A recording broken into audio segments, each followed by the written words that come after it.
I am Noriko Ballform, and this is Uncut News. Before we begin, do you have something you want to leak without revealing your identity? Send us a tip on WhatsApp at telephone number 659-6151. Hold on to your hats, people, because this episode is full of true tales of police corruption, abuse, and general wickedness. Our first story for tonight is news of the beating of the older brother of Joel Henry, the one he received after an encounter with police at a checkpoint last night. Attorney Magic Marth Hughes produced pictures on his Facebook page last evening showing a beaten and shackled Corwin Henry sitting at the Sparendam police station. According to Hughes, Henry was assaulted by police and locked up after he failed to produce his actual driver's license but instead showed a picture of the document on his phone to the officers. However, the police said that this is a lie, and he said that Henry was actually the aggressor and the officer was the one who was assaulted. Joel Henry's mother, Gail Johnson, was also arrested and fainted twice while in custody.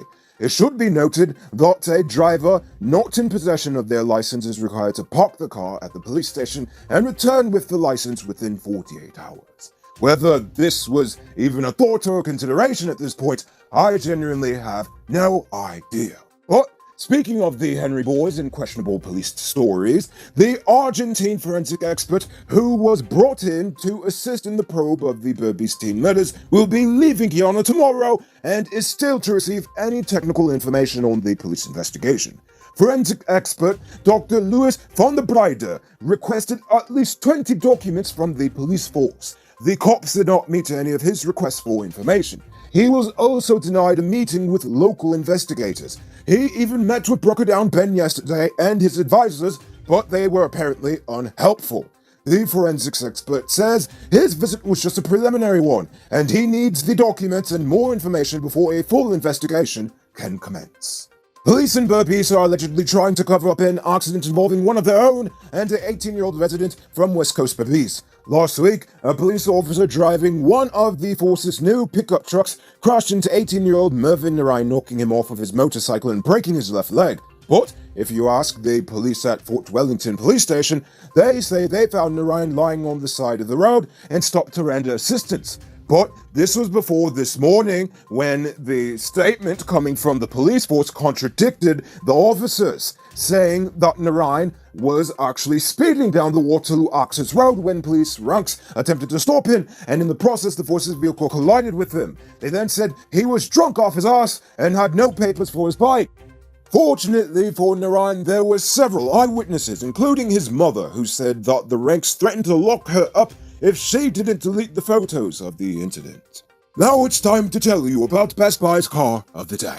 Currently on sale is this 2015 Suzuki SX4 S-Cross. It comes with all-grip four-wheel drive, steering controls, TV, navigation stereo, crystal lights, mag rims, fog lamps, and much, much more.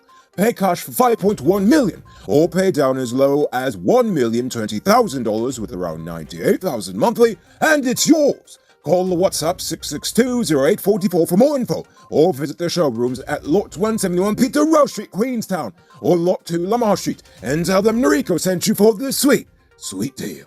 Private school teacher Mohammed Wazir Khan is now appealing his sexual assault conviction.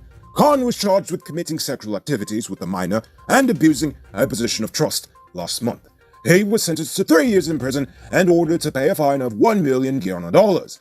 Now Khan is seeking to overturn his conviction based on the quality of evidence during his trial. He is seeking bail pending the hearing of the appeal. An accident on the Linden-Tuesdyke Highway last night claimed the lives of a husband and wife. The victims were identified as Christian missionaries, 79-year-old Cornelius Rosema and 75-year-old Bernice Rosema. The accident happened at about 8 p.m. Cornelius had accidentally swerved the vehicle into the path of an oncoming truck. They reportedly died on impact. And hours later, 33-year-old Providence resident Amina Suklal was involved in a fatal accident on the Macdoom public road on the east bank of the Demerara. She was the passenger of a vehicle that slammed into a road median at about 11:24 p.m. She died at the scene while the driver has since been taken to the Georgetown Public Hospital where he is currently listed in critical condition. Check out Cellular Plus and get 50% off this TL3 Pro with a 5.5-inch screen, 32GB storage, and 5-megapixel camera. Take advantage of this special Christmas offer and get a 30-day Prime bundle plan with your purchase. Get it now at Sailor Plus for just $12,000. And for our final tale of police corruption, the police commander for Region 9, Kyton King, and 2 other ranks were busted with smuggled alcohol in their possession yesterday. The GPF said that it is aware of an incident whereby officials of the GRA intercepted Force Motor Vehicle PYY 2671, another new fancy truck, and found a quantity of suspected uncustomed alcohol. According to the GPF, investigations into the incident are being conducted by the GRA, which means hopefully there'll be a little less corruption in this investigation and maybe somebody will actually get punished. Now, it's time for today's Rona Report. Today, the nation recorded 43 new cases. The total number of deaths now stands at 158. There are now 7 persons in the ICU and 630 persons in home isolation. The total number of known cases in the country is now 6,016. So, please, people, wash your hands frequently. Avoid touching your nose and mouth and mask up before you leave the house. When you do leave home, try to avoid enclosed spaces and large crowds, and remember to give 6 meters space between you and others. Now, let's take a look at news in the region. Brazil is expected to import soybeans in 2021 despite the country being one of the world's largest producers of the commodity. The country will continue to export soybeans to its global customers, leaving little for domestic demand. I mean, very little. Brazil's 2021 soybean imports will total 800,000 tons, up from 500,000 tons in its November projections. Brazil is the largest soybean producer and exporter in the global market, but demand from buyers such as China has dwindled the nation's domestic stocks. Brazil is anticipated to export 83.5 million tons of soybean in 2021, a 1.2 million ton increase compared to the previous year. We are now in the height of robbery season. If I were you, I would consider getting security for the home or business. I personally recommend Sheriff Security Service. I find that they are the most professional, with well-trained armed or unarmed guards. Get some security this Christmas, people. On Tuesday, former Venezuelan Treasurer Claudia Patricia Diaz-Guillen and her husband Adrian Velázquez Figueroa, a former presidential security guard, were charged with accepting the bribes from Raul Gordin, a billionaire businessman who paid them through U.S. bank accounts so he could make a fortune off of the Venezuelan government's lucrative currency exchange system, which is a very lucrative market indeed. The two were indicted by a Miami federal grand jury, while Gurin remains a fugitive from the law. And now for our weird news story of the day. Peruvian police disguised as Santa Claus and an elf swooped into a house in Lima, Peru, not to deliver gifts, but to capture a suspected cocaine dealer as part of an anti-drug operation. The agents, dressed in red, white, and green outfits with flak jackets hidden underneath, arrived in an undercover van on Sunday before breaking into the house with a large hammer to apprehend their suspect. At the house, police found a bag with hundreds of small bags that appeared to contain drugs, a revolver, and a ski mask.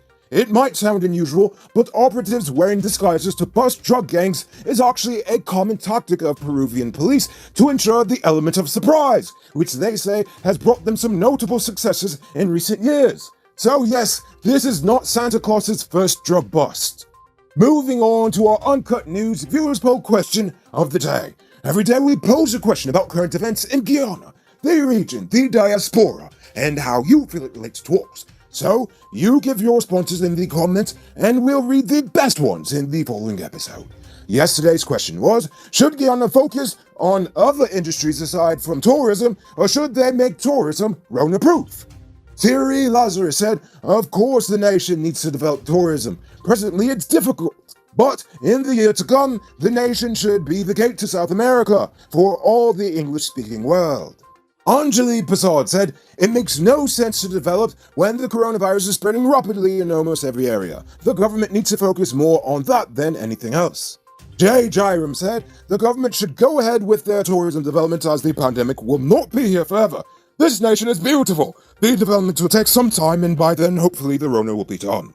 And Michelle Ahn said, the government should and must develop tourism along with many other sectors in preparation for when the oil runs out in years to come. The COVID-19 pandemic will come to an end and this should by no means be a deterrent for not developing tourism, or rather any section in the nation.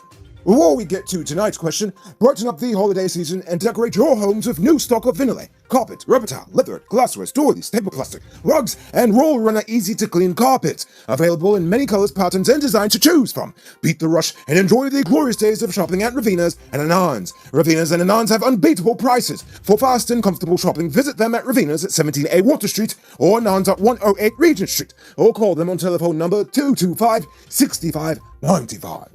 So for tonight's question, there has been an obvious increase in traffic accidents despite the ongoing lockdowns and restrictions. With this in mind, what should the government do to curb bad behavior behind the wheel? Think about that question and tell us in the comments below. If your response is good, we just might feature it in Thursday's episode. Anyway, that's all the time we have for tonight. Check us out tomorrow for another. Until then, I'm Noriko Bolford saying good night, folks. Hey Uncut News viewers, thanks for watching. You can subscribe by clicking on this button over here, or click over there for more news. You can also drop a comment to let me know if you've made it to the end of the video. Goodbye for now.